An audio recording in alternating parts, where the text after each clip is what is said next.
especial quienes han leído mi publicación en el Facebook que hice anoche.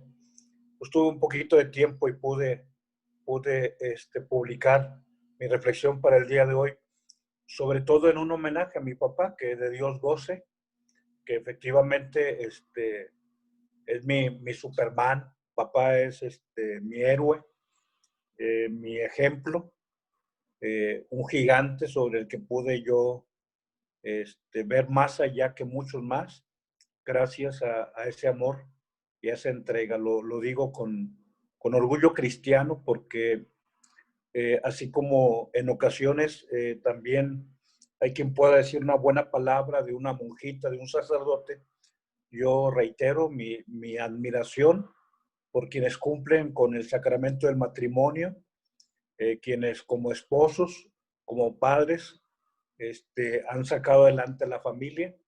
Entonces ya lo he expresado de algunos de ustedes, obviamente en el momento en que yo he podido, para manifestar la felicitación y lo orgulloso que también un sacerdote ve con agrado a un matrimonio que lucha, que se esfuerza, así como a ustedes estoy totalmente seguro que les gusta ver sacerdotes comprometidos. También a nosotros los sacerdotes nos gusta ver matrimonios que luchan por sacar adelante la santidad de la vocación que Dios mismo les ha dado.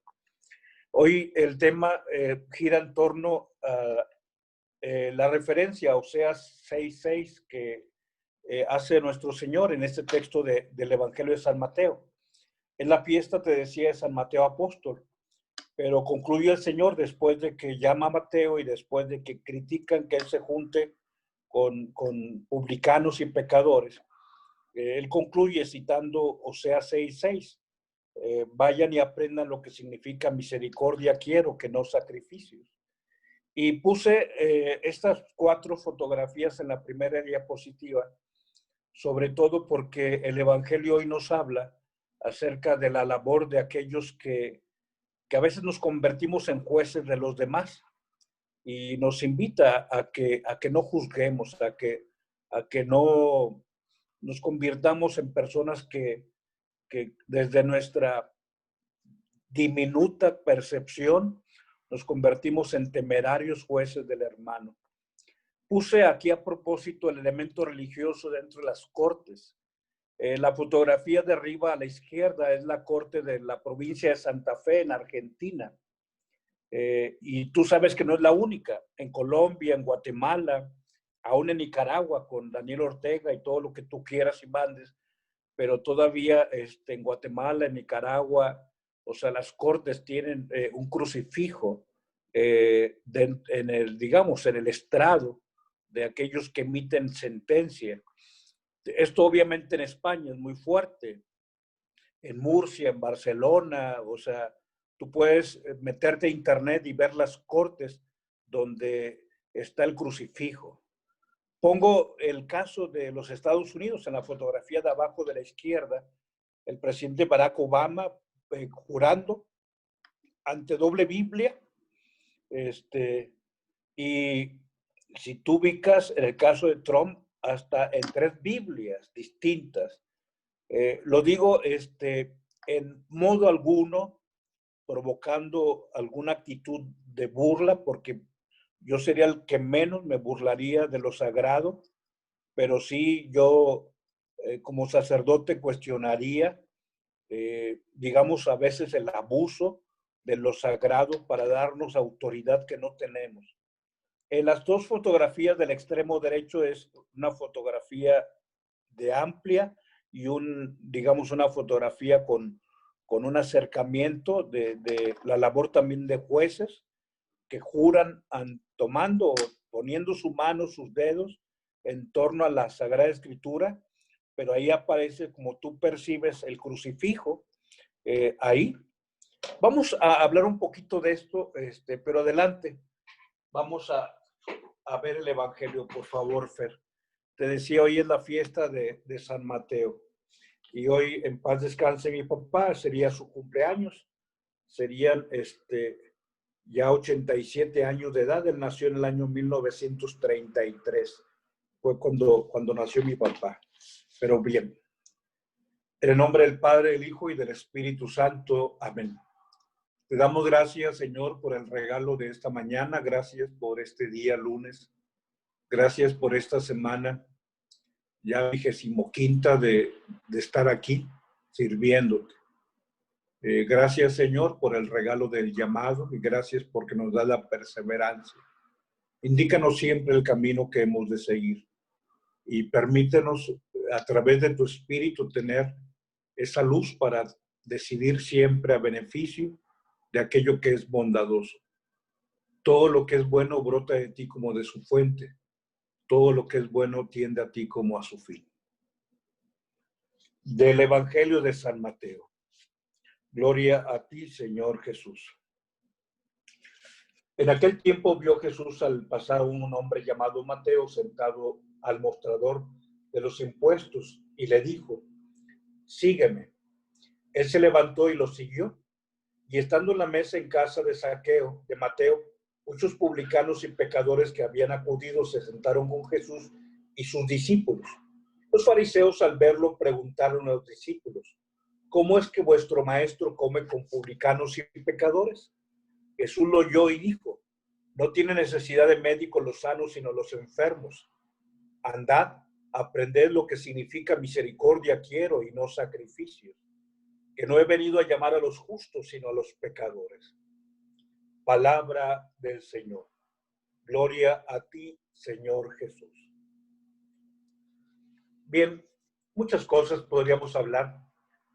Posiblemente en la noche es mi intención hablar cómo el banquete tiene un elemento de recuperación de las personas.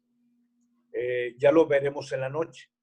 Sobre todo porque después de que el Señor se encuentra en una mesa de recaudación de impuestos a Mateo, le pide, sígueme, y entonces se van y se sientan ahora a la mesa de la comunidad. Mientras que Mateo está en la mesa de la soledad, de la recaudación, ahora se sienta en la mesa de la comunidad, en el compartir.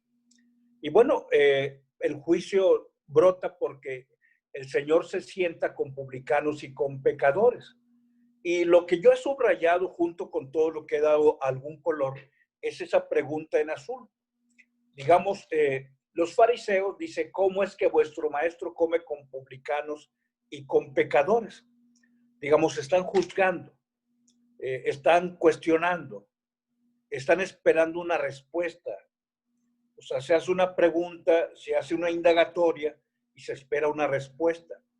Pero los que responden no son los apóstoles, sino Jesús. Los oye y él dice, no tiene necesidad los médicos, los sanos, sino los enfermos. Pero cita entonces el texto de Oseas 6:6, que también es de los textos que ojalá nunca olvides. Porque Oseas 6:6, citado aquí en el Evangelio de San Mateo capítulo 9, es esta expresión, misericordia quiero, que no sacrificios. Porque yo no he venido a llamar a justos, sino a los pecadores, es lo que nos dice el Señor. Bien, te voy a compartir un texto que me escribieron a las 3:03 de la mañana. Adelante, Fer. La verdad me estrujó el corazón, me hizo pensar en el dolor de un hermano. Es un hermano misionero, pero alguien pues que no juzga, porque es lo que el Evangelio hoy nos dice, pero que dice, me duele lo que estoy viviendo, lo que se vive. Dice, ruego sus oraciones, Padre, y consejo. Tengo un hermano alcohólico y anoche a las 12:15, o sea, no anoche, sino hoy, te digo, hoy me escribió a las 3:03 de la mañana. Entonces, referido de hace apenas, vamos a decir, 14 horas, lo que él vivió, y digamos 11 horas lo que él me escribió a las 3 de la mañana. Ruego sus oraciones, Padre, y consejo. Tengo un hermano alcohólico y anoche a las 12:15 le descubrimos queriendo beber una loción. Fíjate lo desgarrador. Te comento, aún haciendo mi glosa, que en este caso de la pandemia, hubo una cárcel en el estado de Puebla Recuerda que nosotros en la pastoral social también tenemos vinculación, o depende de la pastoral social, lo que es la pastoral penitenciaria. Pero en la cárcel, una cárcel en Puebla, mueren 3 reos que se querían alcoholizar con el gel antibacterial. Digamos, todos nosotros tenemos a la mano algún gel o tenemos alguna toallita higienizante por cuestión de prudencia, sobre todo cómo están las cosas. Bueno, estos 3 reos toman gel del que les dieron para, para sanitizar sus manos, sus enseres. Me vino a la memoria porque este amigo dice, padre, le descubrimos queriendo beber una loción. Él decía que ya había dejado de tomar, pero no. Yo comencé a hacer préstamos. La expresión de hacer préstamos es más bien pedir préstamos, pero fíjate cómo sigue, es esa mentalidad de nuestros hermanos como yucatecos, que dicen, te presto mi Biblia, y está diciendo, me voy a llevar tu Biblia, te presto mi Biblia, te presto mi taza, a ver, pues préstamela, no, o sea, te digo que te la presto, y se la llevan. Entonces, es la forma en que escribe este hermano. Yo comencé a hacer préstamos ayer en el día para hacerle una serie de exámenes que el médico me dijo le hiciera porque está ya muy mal. Y después de verlo le escribí que se había decidido, en lo que entiendo, matarse por el alcohol, que me avisara, porque así mejor devolvía el dinero que había prestado. Y le dije que ya estaba cansado porque varias veces tuve que sacrificar todo para ayudarlo. Y me dijo que no se acordaba. Y yo le recordé que había vendido mi televisor para pagar el hospital donde se había ido a meter sin él tener dinero para pagarlo. Ahí voy un segundo.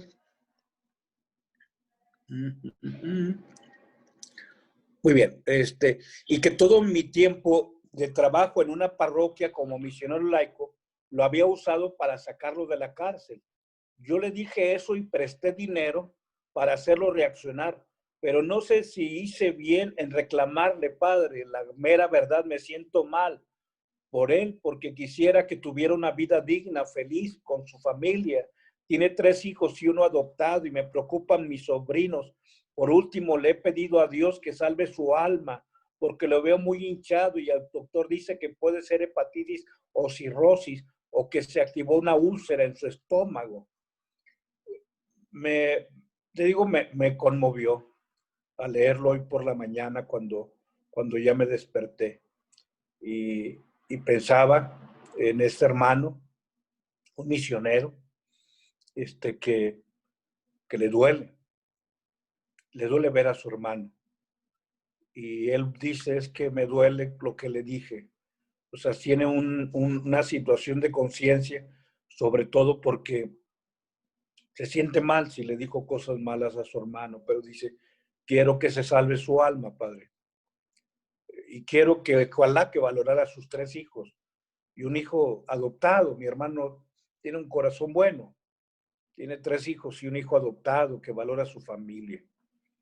Hablemos sobre ese no emitir juicios adelante, y hablemos de la conversión de San Mateo. Hoy el Evangelio nos muestra la conversión de San Mateo. Estaba en una mesa y se pasa a otra mesa.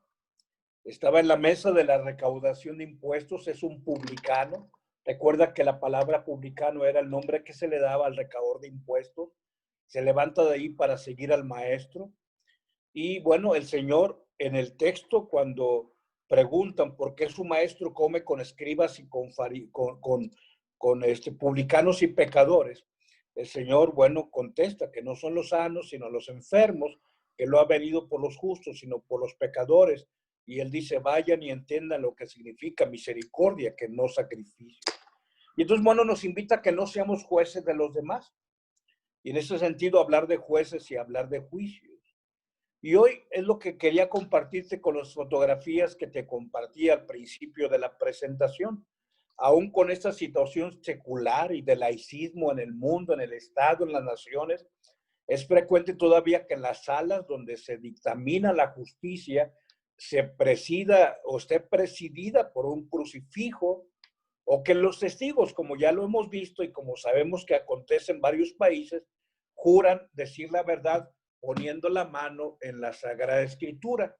Y bueno, digamos, es la forma en que hoy en día se sigue presidiendo.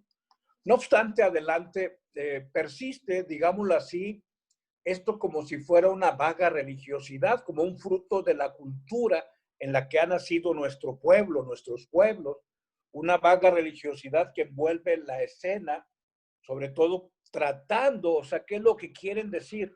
Pues que el acto de juicio lo hacen de forma sagrada y que el fallo final, o sea, una vez que determinan quién es el culpable, ojalá fuera así, lo hacen con el temor de Dios, de no estar haciendo una injusticia en teoría. Pero en cualquier caso, o sea, ya sea la vaga religiosidad como una herencia o la búsqueda de conferirle al acto de juicio y al fallo una solemnidad sagrada, de acuerdo a las instituciones que todavía conservan estos factores religiosos, digamos que dentro de ese espacio donde se administra y se procura la justicia, está Jesús. Pero lo que ellos dicen, de acuerdo a lo que se hace con el crucifijo y con la Biblia, digamos, es que Jesús está del lado del juez, que Jesús está del lado del estrado, o incluso, y no lo digo en forma digamos, ligera, eh, digamos, esos escenarios manifiestan que el juez personifica a Dios. Y yo sé que cualquiera de nosotros podría generar un interrogante, o sea, en verdad, o sea, eso significa, o sea, realmente, o sea, eso es lo que pretenden y tú y yo descalificaríamos y diríamos, qué difícil para alguien que realmente está ahí sentado en el banquillo del juez, que un día le dé cuentas a Dios de haber querido usurpar su lugar, pero digamos que es solo la significación de un acto lo que permite esta apreciación, porque basta reflexionar en torno al Evangelio como para comprobar que en realidad esto es una equivocación, es un equívoco, o sea, no es real o no es conforme a la verdad. En realidad, en ese escenario donde incluso frente a la cruz o frente al crucifijo, en realidad el Cristo que preside esos ejercicios de ejercicio de la justicia está en la cruz. O sea, hablamos de alguien que fue condenado injustamente a la pena capital. Y digamos, uno preguntaría, bueno, ¿y qué está haciendo nuestro Señor en un lugar como ese? ¿Validando los juicios? ¿Que puedan seguir cometiendo errores? O sea, a él se le cometió un error. Pero adelante, vemos que en la tierra, o sea, cuando él estuvo en la tierra, ahora que está en el cielo, él es el juez. Pero cuando él estuvo en la tierra, él no fue juez, sino reo. O sea, yo no quiero decir, porque reitero, todo esto es herencia cultural y posiblemente todo esto tuvo origen precisamente en una España y en una Portugal que eran fuertemente católicas y posiblemente por la incidencia que tenían las cortes españolas principalmente y que lo que aquí hayamos hecho es una réplica de las costumbres de los ejercicios o procuración de justicia. Yo en modo alguno diría que lo que se conserva es una muestra de cinismo, o sea, yo no me atrevería a eso, pero sí tengo que decir que él nunca fue juez aquí en la tierra, sino reo. Y la palabra lo dice Mateo 26:66, reo es de muerte. Entonces, ¿cómo podemos imaginar que él ahora esté sentado en el banquillo del juez? O sea, ¿cómo pensarlo aquí? Y sobre todo, ubicamos que la actitud de Cristo hace 2000 años fue ponerse sistemáticamente del lado de los pequeños, del lado de los desfavorecidos. Él se pone del lado de los culpables. Quise ponerles aquí algunas fotografías pero opté por estas fotografías en la primera diapositiva sobre aquel juicio que los hermanos Karamazov de Fyodor Mikhailovich Dostoyevsky hace el santo inquisidor, que tiene frente a él al encausado. Dice: encausado, se os acusa de juntaros con gente de mala vida. ¿Cómo os declaráis? Culpable, su señoría. Encausado, se os acusa de no cumplir con las normas de nuestra santa religión. ¿Cómo os declaráis? Culpable, su señoría. Finalmente, encausado, se os acusa de juntaros con aquellos que son ocupacionistas de nuestra santa nación. ¿Cómo es que os declaráis? Culpable, su señoría.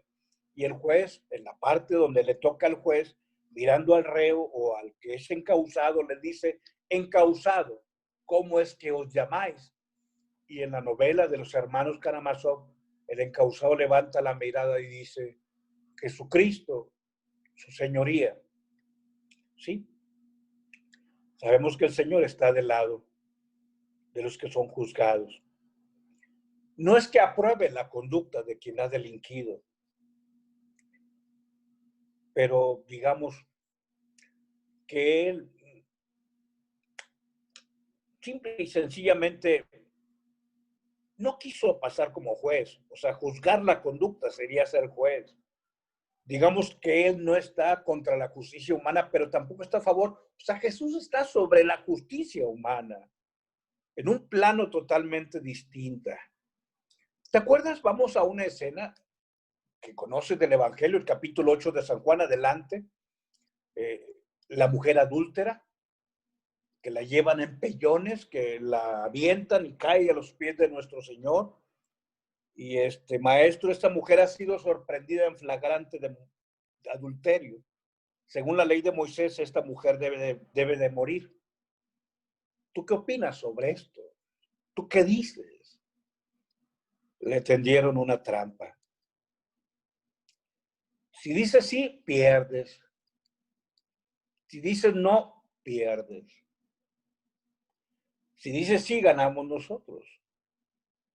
Si dices no, ganamos nosotros. Maestro, esta mujer ha sido sorprendida en flagrante adulterio y según la ley de Moisés debe morir. ¿Tú qué dices? Di sí. Y se te acaba todo ese halo de santidad y bondad que tienes, que todo el mundo te admira, porque tú eres muy compasivo. Di sí, debes morir. Y se te acaba tu teatrito. Di que no deben morir y estás violando la ley de Moisés.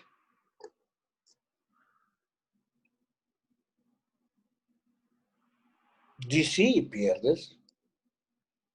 Di no y pierdes. Ya está la trampa a tus pies y estamos por quitarle el seguro a la trampa. ¿Tú qué opinas? El Señor se inclina a escribir en la tierra, en el polvo. Y aquellos hombres vuelven a preguntar: Maestro, él se levanta y dice: aquel de ustedes que esté libre de pecado, que tire la primera piedra. De pronto la trampa voló por el aire. Jesús se niega a dictar sentencia. Te digo, él no quiso ser juez aquí en la tierra. Él no juzga, simplemente convierte a los acusadores en acusados. Y la invitación es para que nosotros no seamos jueces. Aquel que esté libre de pecado, que tire la primera piedra. Te reitero ese texto que me escribieron a las 3:03.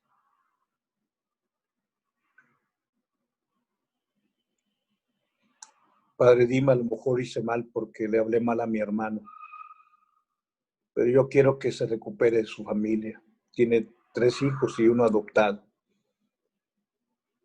Yo no quiero que se pierda su alma, Padre.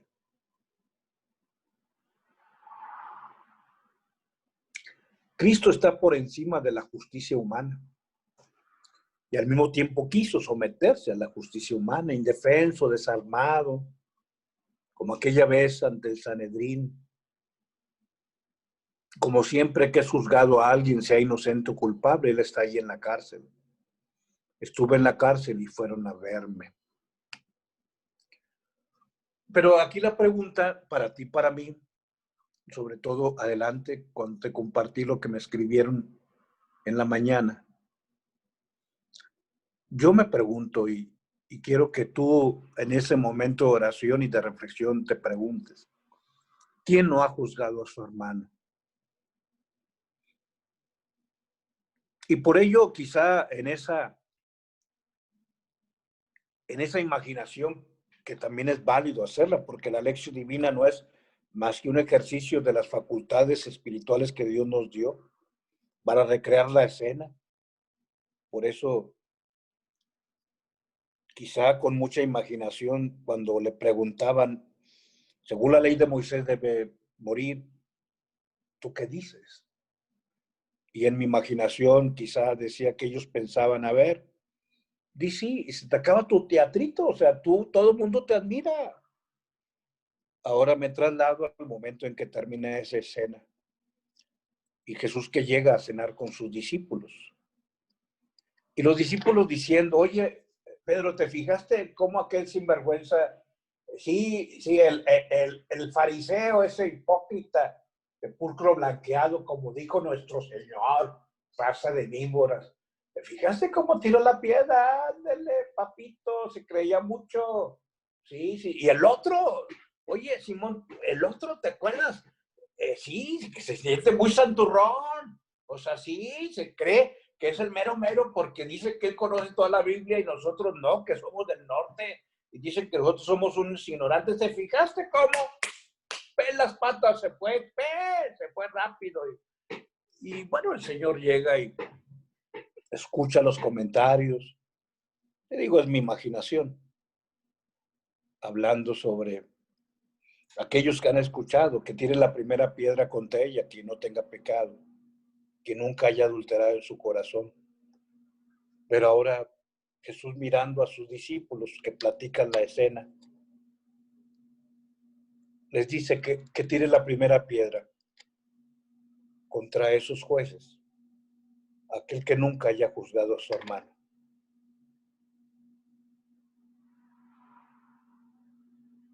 Y estoy seguro que Pedro, Santiago, Juan, Andrés, Tomás,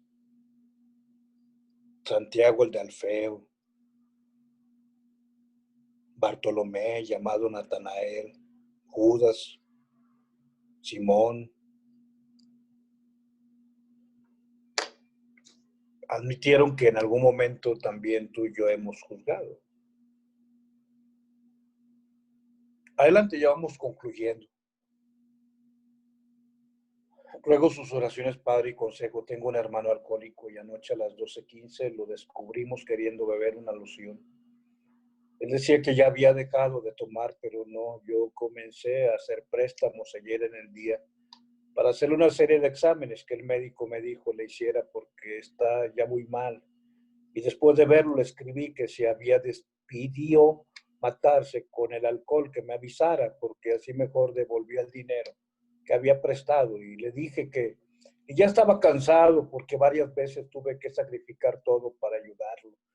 Y me dijo que no se acordaba y yo le recordé que había vendido mi televisor para pagar el hospital donde se había ido a meter sin él tener dinero para pagarlo. Y que todo mi tiempo de trabajo en una parroquia como misionero laico lo había usado para sacarlo de la cárcel. Yo le dije eso y presté dinero para hacerlo reaccionar, pero no sé si hice bien en reclamarle, Padre. La mera verdad me siento mal por él, porque quisiera que tuviera una vida digna, feliz con su familia. Tienen 3 hijos y uno adoptado y me preocupan mis sobrinos. Por último, le he pedido a Dios que salve su alma, porque lo veo muy hinchado y el doctor dice que puede ser hepatitis o cirrosis o que se activó una úlcera en su estómago. Adelante. sigue siendo vigente el texto de Oseas 6:6. Ojalá nunca lo olvides. Referido por el maestro y compartido en Mateo 9:13. Vayan y aprendan lo que significa yo quiero misericordia y no sacrificios. Y retomo ahora el capítulo 12 de Marcos. Maestro, ¿cuál es el mandamiento más grande de la ley? Y el Señor dice, amarás a tu Señor tu Dios con toda tu alma, con toda tu fuerza, con todo tu corazón, y amar al prójimo. El segundo es semejante a este. Y dice, el escriba le dijo, muy bien, maestro, tienes razón al decir que hay un solo Dios y no hay otro más que Él. Y que amarlo con todo el corazón, con toda la inteligencia y con todas las fuerzas y amar al prójimo como a sí mismo vale más que todos los holocaustos y todos los sacrificios. El Señor le dice en el versículo 34, no estás lejos del reino de Dios. Que Dios nos ayude para que no seamos jueces y para que sea la misericordia la que rija nuestra vida. En nombre del Padre, el Hijo y del Espíritu Santo. Amén.